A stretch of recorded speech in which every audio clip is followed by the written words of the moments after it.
The Guardian, 7th of May 2023, US and China compel regional states to choose sides in the new Pacific battle. With an agreement to strengthen defense and security ties with the Philippines, U.S. attempts to resist Chinese military expansionism and political influence in the Indo-Pacific took another significant step forward last week. However, rather than a sudden yearning for deeper ties with Washington, U.S. President Joe Biden's success in forging bilateral and multilateral coalitions may be due to growing suspicion of Beijing in the area. Many citizens of more minor, historically non-aligned nations would undoubtedly prefer that their governments remain neutral to avoid being drawn into the conflict. This reenactment of the Pacific War has unsettling echoes of a second Cold War. China's claim to sovereignty over most of the South China Sea, frequently enforced violently, has alienated neighbors and led to repeated altercations over freedom of navigation, disputed islands, and energy resources. The constant intimidation of Taiwan by Beijing, its massive military buildup, its ineffective response to the pandemic, and its support for Russia's conflict in Ukraine all fit into a larger pattern of intimidating hubris and oppressive behavior. According to President Xi Jinping, China only desires a peaceful, prosperous multipolar world free from outside intervention and Western notions of universal democracy and human rights. But all of this amounts to China's genuine attempt to usurp American global leadership and overturn the post-World War II international system of rules. Sometimes, Western commentators incorrectly believe that Xi is a genius or is a strategic master plan while he is not. Mao Zedong was a charismatic behemoth, but unlike Mao, Xi commits mistakes that are comparable to giants.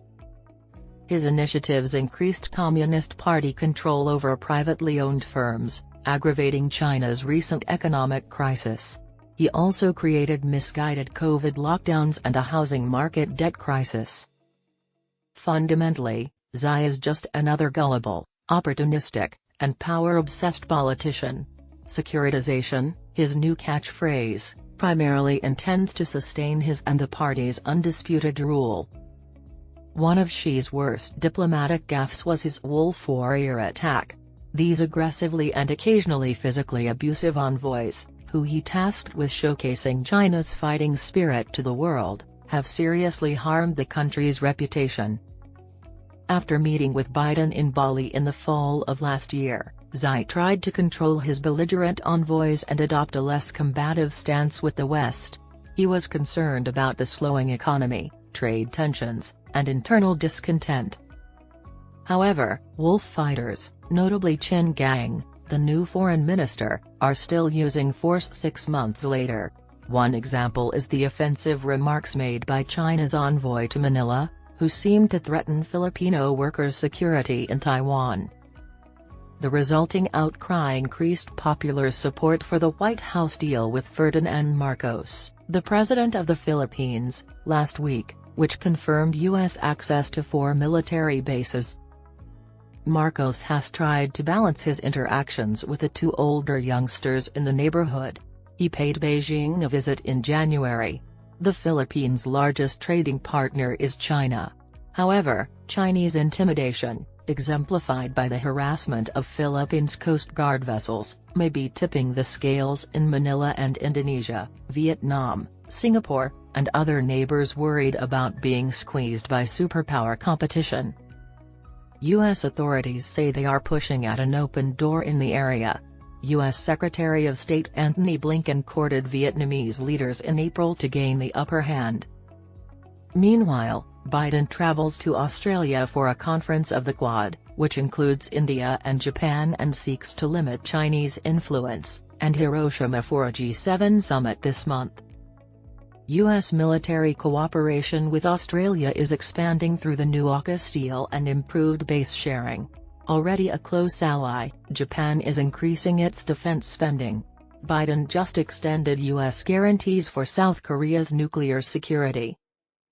Many in the area continue to be suspicious of China and the U.S. Anwar Ibrahim, the new Prime Minister of Malaysia, is aware of Chinese pressure from Beijing, but he vehemently disputes its maritime assertions. Also, walking a thin line is New Zealand.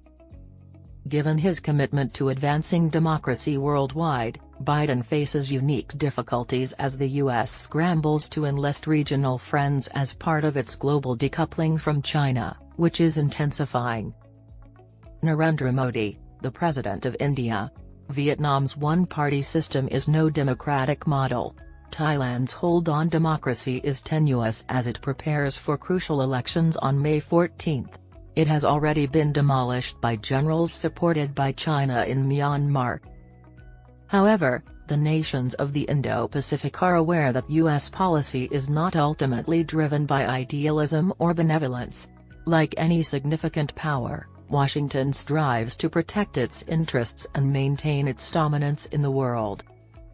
The same problem faces Europe and the EU as they re-evaluate their relationship with China.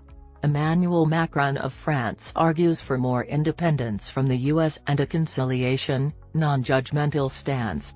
Some people vehemently disagree, and Beijing deliberately encourages these conflicts. While few people now are concerned about isolated Britain, it still has worries.